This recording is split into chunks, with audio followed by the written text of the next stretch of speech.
kyautuka gurin sa manzan Allah da shugaba.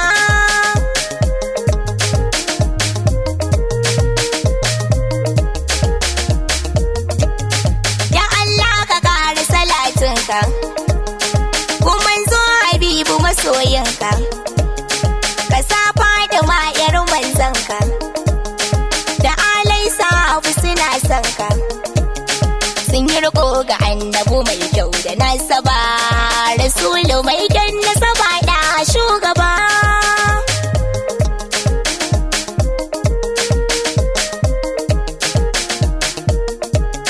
Farin ciki kai ne mai ba da shugaba, bakin ciki in nayi ka saka ni dariya, da na tuno ka sai na tuna zam sarauniya, ƙaunata da kai na san ba da shan wuya, ku duba cikin duniyar nan gaba ɗaya, ba wadda ta yi dace masoyi ya shugaba.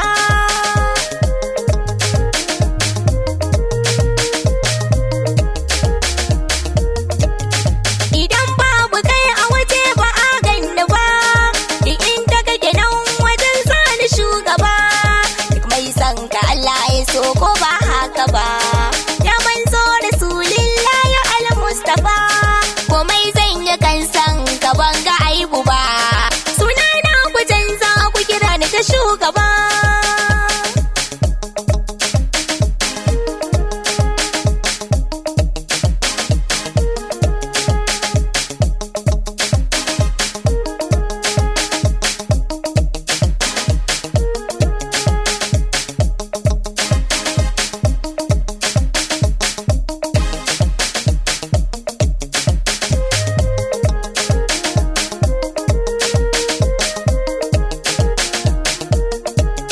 Soyayyar ka ita ce soyayya,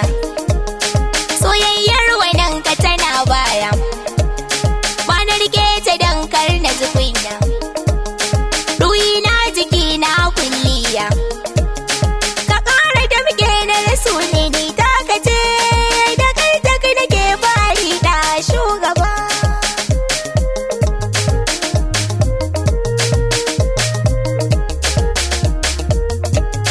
Da kai la'ana muka karɓe mu, ka ba mu sirrin ka kana she mu, ka haskake ruhin mu ka kai mu, da kai muke yi kai ne namu,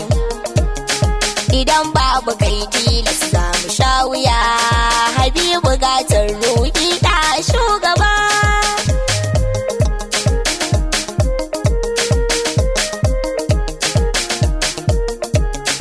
Ina son ka kan zulma da lugu, yabo nai ina neman hugu, ka ƙara ban annabu mai hugu, shafi'ul wara da Habibu, ya kan zulmu ɗal samu mai kyau da tarbiya,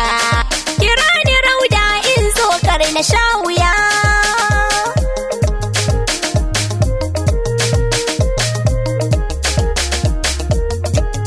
Ka gaisuwa ga Fatima tulbinta, gaban ginan tsuguna da bukata, ta mai kama da ɗaha mahaifinta, ka bani sirrin yin begenta, da duba gaba ɗaya faɗin ka duniya, ba wata ya kamar ta mubaraka ta yi gaba.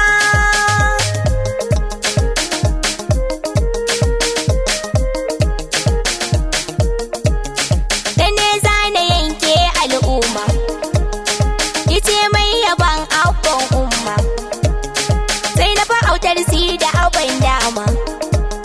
da tebo ga gatan al'umma.